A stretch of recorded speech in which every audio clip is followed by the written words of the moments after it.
This is going to be our home now. The rest of the stuff is arriving today, so please take care of them. What?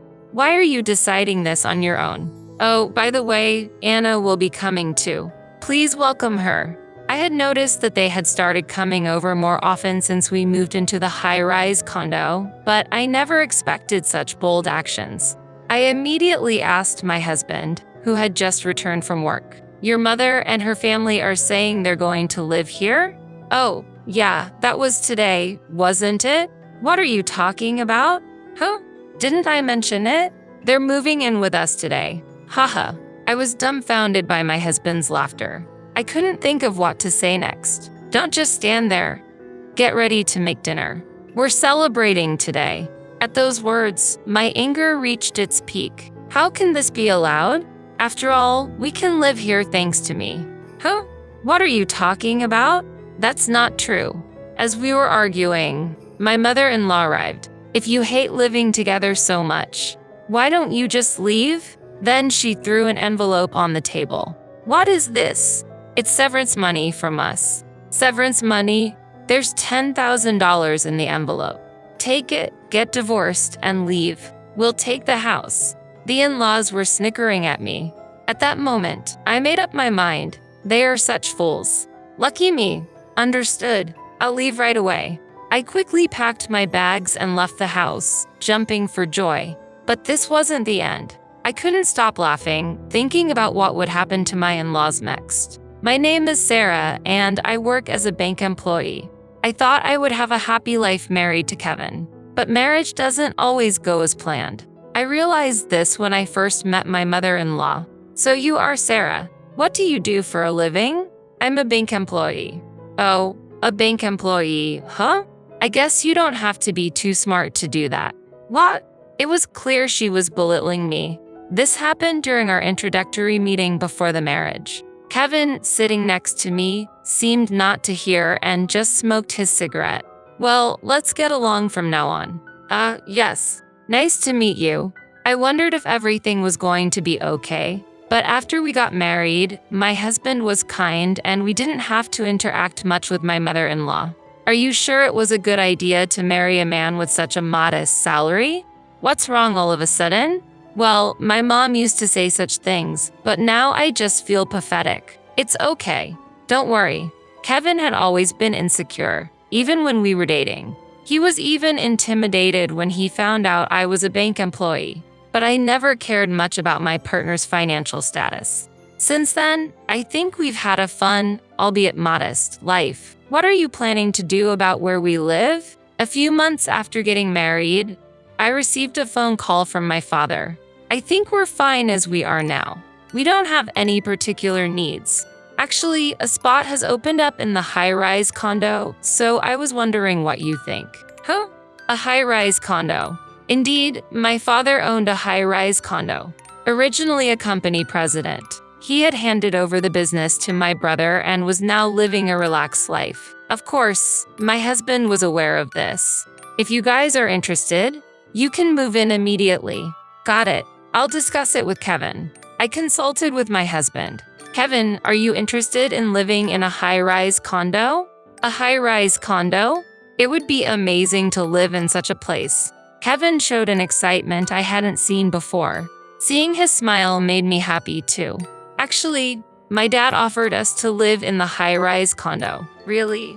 "Yes." Kevin, possibly overwhelmed with excitement, suddenly grabbed my shoulders. "Calm down a bit. Sorry. And so, it was decided that we would live in the high-rise condo. However, for me, it was the beginning of a nightmare. "I'll contact Dad then." "Okay, thanks. But I can't believe I'm going to live in a high-rise condo." Kevin's eyes sparkled. After getting Kevin's approval, I called my dad the next day. "Hello, Dad." Kevin agreed, so we've decided to move in. "That's great. It's already cleaned and ready for you anytime." "Got it. Thank you." "Don't worry, I'll take care of the paperwork." At this moment, I realized something important and asked my father, "By the way, how will we handle the rent?" "Don't worry about that. As long as you live there, you won't need to pay rent." "Really?" "Of course. It's all for my dear daughter." My husband and I started preparing to move immediately. We moved in just 1 week. Perhaps both of us were excited to live in the high-rise condo. So this is a high-rise condo. It's incredible. I never imagined we could live in such a place. It's like a dream. All thanks to your father.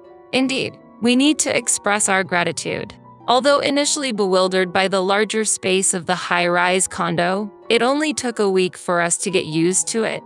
I had concerns about whether someone like me should live there, but those concerns faded away.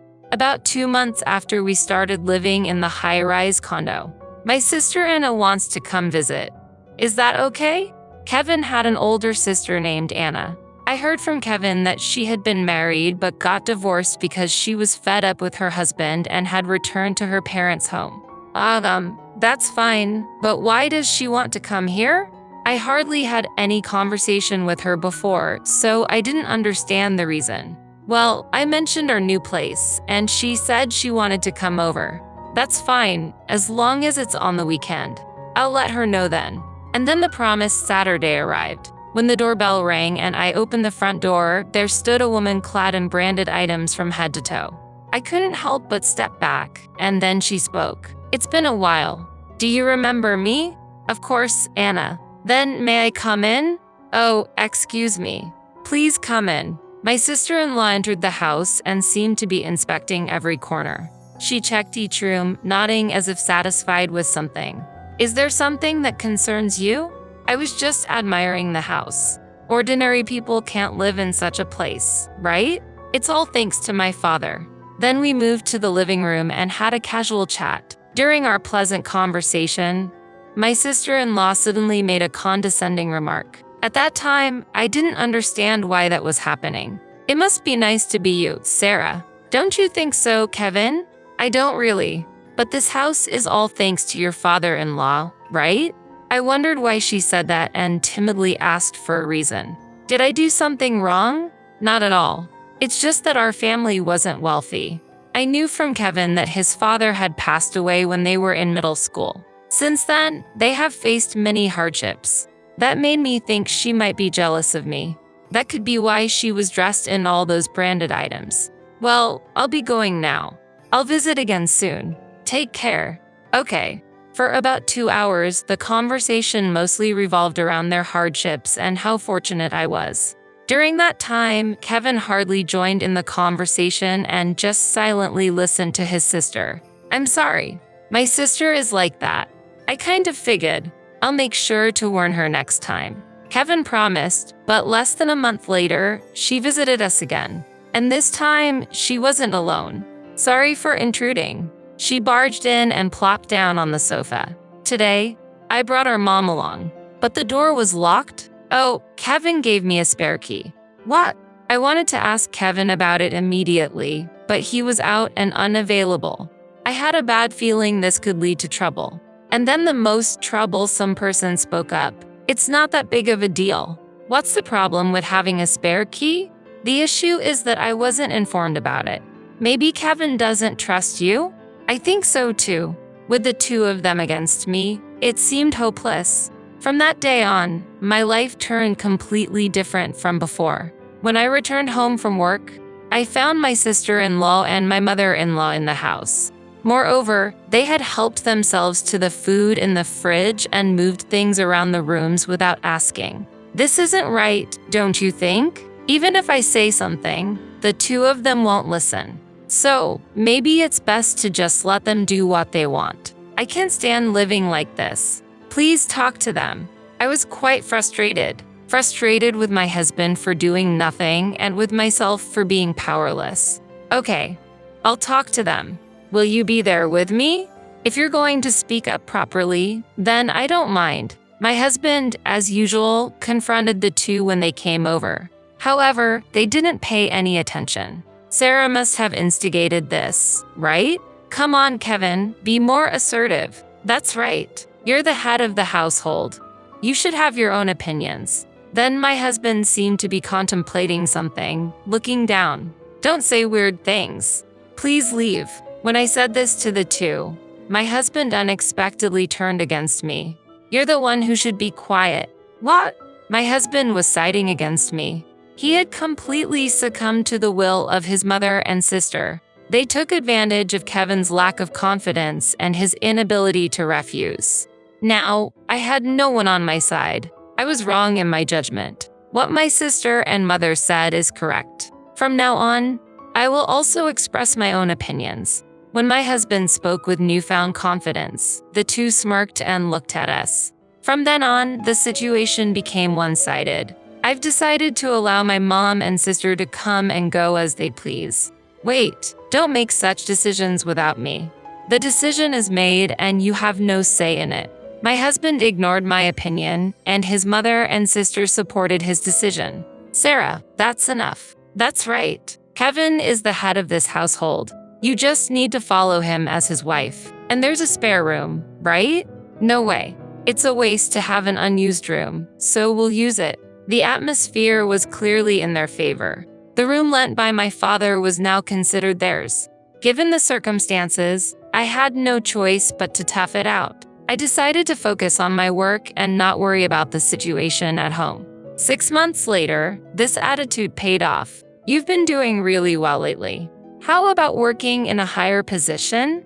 Me, I've been watching your work recently, and I think you're the right person for the job. Thank you. I'll continue to do my best. It was an unexpected motivation, but it was the happiest thing that had happened to me so far. However, there was a problem. You've been coming home late recently. What have you been up to? Just work. Really? Aren't you having an affair? If you think it's a lie, go ahead and check. This is where my mother-in-law and sister-in-law would chime in. Getting so defensive makes you look even more suspicious. Anna might be right, but Mom, no one would pay attention to Sarah with her looks. Indeed, they clapped their hands and laughed together. They were just having fun teasing me. Until then, they would come over maybe 3 times a week at most, but recently, they started to be at our house almost every day. One day, my mother-in-law came to me and said something totally off base. Do you need something? Do you even understand? Understand what? Have you ever thought about why you can live in a place like this? A woman like you doesn't fit in here. I thought to myself, that's more like her. You can't even do household chores properly. You're useless here. Do you get that? I was continuously bombarded with such baseless accusations. Of course, I wanted to retort immediately, but I felt that nothing I said would improve the situation. I chose to stay silent. Afterwards, perhaps bored, my mother-in-law returned to her room. Just as I was about to start preparing dinner, my sister-in-law came. I heard the conversation earlier. There's never a moment of peace. You should really understand your place. You're like a maid in this house. I work hard too, you know? And it might sound bad, but I earn more than Kevin. Then you should contribute that money to the household expenses. For us, of course. I couldn't agree with her argument. I wasn't living in luxury. I was actually paying for most of our daily expenses, like utilities and groceries. Kevin seemed to have forgotten that, and more importantly, my mother-in-law and sister-in-law didn't even know the reality. I often wondered what would happen if I stopped paying. Then why don't you work, Anna? Why should I have to do that? I almost envied her ability to say such things earnestly. It was a mystery where she went every day without working. So, where do you go every day? I don't need to tell you that. At that moment, my sister-in-law avoided looking at me. It was clear she was involved in something she couldn't openly talk about. Is that so? Then I'll just assume you're gallivanting around every day without working. I said this with a serious face. Angered, my sister-in-law threw a mug from the table at me. It didn't hit me, but the mug shattered into pieces. Why did you dodge? That was my favorite cup. Since it's your fault, clean it up. I silently began cleaning up the broken cup while she stood by, watching and laughing. I thought about throwing the shards back at her, but I refrained. You're in the way standing there. What? I'm just watching. After cleaning up in a few minutes, I tried to leave, but my sister-in-law interjected again. Remember, if you say something weird next time, it'll be much worse. I understand. I'll be careful. Inside, I didn't mean it. Watching my sister-in-law's satisfied departure, I complained in my mind, "Don't get too cocky. You'll get what's coming to you soon." Then one day, as usual, when I returned home from shopping, the house was noisy. Entering the house, I was met with a multitude of cardboard boxes everywhere. My mother-in-law was bustling around. "What are you doing? This is going to be our home now. The rest of the stuff is arriving today, so please take care of them." "What? Why are you deciding this on your own? Oh, by the way, Anna will be coming too. Please welcome her." I immediately asked my husband, who had just returned from work. "Your mother and her family are saying they're going to live here?" "Oh, yeah, that was today, wasn't it? What are you talking about? Huh? Didn't I mention it? They're moving in with us today." I was dumbfounded by my husband's laughter. I couldn't think of what to say next. "Don't just stand there. Get ready to make dinner. We're celebrating today." At those words, my anger reached its peak. How can this be allowed? After all, we can live here thanks to me. Huh? What are you talking about? That's not true. Are you serious? Serious? But you're just obeying everything your family says. What did you say? Say that again. My husband raised his hand towards me. At that moment, it wasn't fear I felt, but disbelief at how my husband, who used to be so unassertive, could change to this extent. "Going to hit me? Try if you dare." Then, my husband slowly lowered his arm. Apparently, my words intimidated him, and he calmed down a bit. But then, he started laughing, recalling something. "What are you laughing at? I just remembered why we got married. You should be thankful that you could marry me." "What are you talking about? You might not know, but I married you because nobody else was interested. Before, I thought we got married out of love. Now, being told this, there's nothing I can do." My husband continued with a shocking revelation. "And it's annoying, but I married you because you earn more than me." "Oh, but that's what Mom told me." I felt nothing but anger towards my laughing husband. "So that was the reason. Since you're married to someone like me, it's only natural for you to contribute to the living expenses. Indeed, ever since we got married, I was the one who always provided the money whenever needed.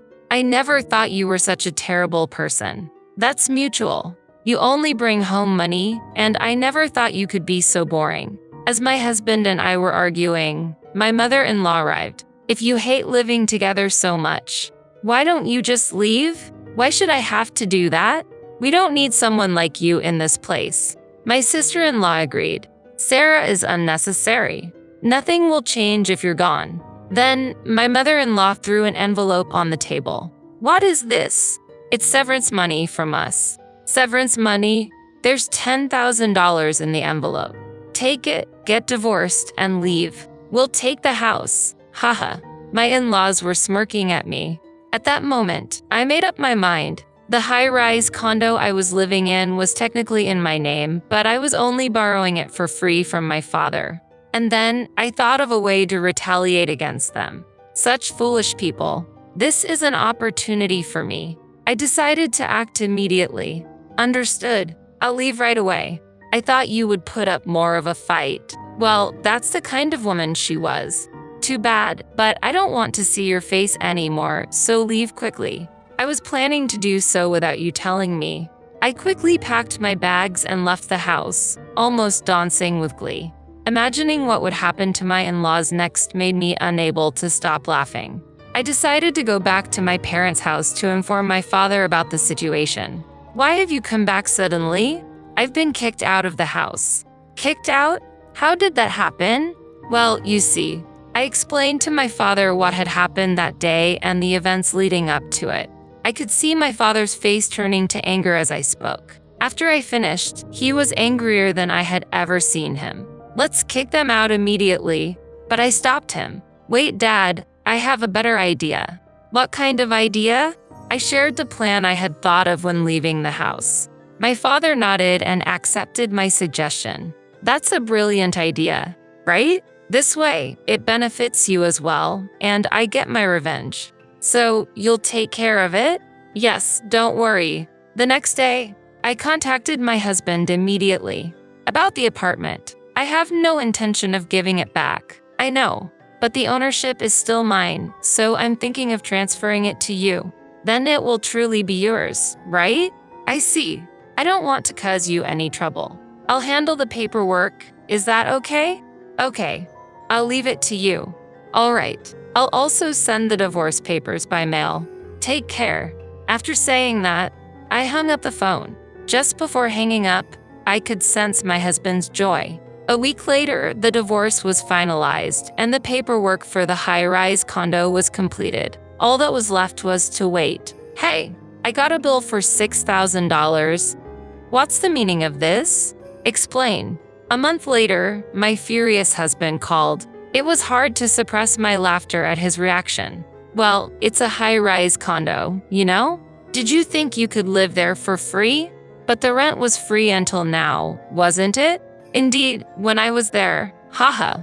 This is no joke. He was shouting so loudly that I had to pull the phone away from my ear. It was free because I was there, but now that it's yours, you need to pay the rent. We're not going to pay that. You can choose not to, but remember, the owner of the apartment is my father. After a moment of silence, my mother-in-law took the phone. I heard from Kevin what you did. That was unnecessary of you. Unnecessary? I believe what I did was entirely justified. Please don't be mistaken. What an impudent woman you are. It doesn't matter to me. Haha. You shouldn't have given me $10,000 then. I provoked my mother-in-law. I thought I wouldn't have to deal with them anymore. Indeed, my words got to her. We will absolutely not pay. Is that so? That's fine by me. But don't say I didn't warn you if my father decides to sue. My mother-in-law seemed shaken, losing her previous confidence. Aren't you ashamed to rely on your father? Not at all. It's more shameful for someone who tried to manipulate their son to their own ends, don't you think? I can have a reasonable conversation with you, so let's send this. She must have realized she was at a disadvantage because she abruptly hung up the phone. She was just running away. I immediately informed my father about the conversation. I see. Then I need to do something about it for my daughter. I'm counting on you. My former in-laws acted impulsively, thinking only of their convenience, and this was the result. Such a pitiful parent and child. They will face more difficulties from now on. I will just wait and enjoy watching. Time passed, and my ex-husband and his family continued living in the high-rise condo without paying rent. Eventually, my father had to take action. I just billed them for the past due rent. Really? We can't ignore this any longer. It will be a good lesson for them. Then, a new revelation came to light. There were traces of unauthorized purchases made with a credit card in my name. A lawyer, introduced by my father, was hired, and preparations for a lawsuit began, demanding reimbursement from my ex-husband and his family. Why should we pay you? The first to object was my sister-in-law, mostly because the purchases were expensive branded bags and clothes. How can you say that after shopping with someone else's money? This is clear theft. It's pathetic to fuss over such trivial matters. Besides, those purchases were made before your divorce, so I think they're invalid. Unfortunately, that logic doesn't apply. You and I are strangers now. I don't care about that. The call was from my sister-in-law, but she hung up unilaterally. Escaping seems to be their usual tactic. However, they couldn't escape and had to make the payment. They must pay the rent for the apartment, but that family doesn't have the means to pay. There was one person who came begging for forgiveness. What are you saying now? We can't afford to pay such an amount. We'd be ruined even if we took out loans. You understand, right? My mother-in-law was trying to get sympathy through tears. It's all your responsibility. Aren't you ashamed at this point? I know that. I'm asking you, having known about it fully well. I felt it was a waste of time to be involved with these people. It's impossible. Please make sure to pay the full amount. Please help me.